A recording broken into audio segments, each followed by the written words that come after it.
উফ, ও বৌমা। মা, আপনি এসে গেছেন? কি বললো ডাক্তার? ডাক্তারে বলেছে আমার নাকি সুগার আছে, তাই এই ওষুধপত্রগুলো দিয়েছে, বলেছে ঠিক হয়ে যাবে। ও, তুমি মাথা না নেড়ে আমার জন্য এক কাপ চা করে আনো তো দেখি।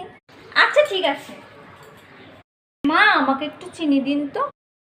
আমি চিনি কোথায় পাবো? তো ডাক্তার আপনাকে বলেছে আপনার নাকি সুগার আছে, ওইখান থেকে 2 চামচ দিয়ে দিন না। ধ্যাত, তোমাকে আর চা করতে হবে না। তোমাকে বলেছিলাম জ্যান্ত মাছের ঝোল করতে, তুমি কি করেছো? কি কষ্টে যে আমি জ্যান্ত মাছের ঝোলটা করেছি, কি বলবো আপনাকে।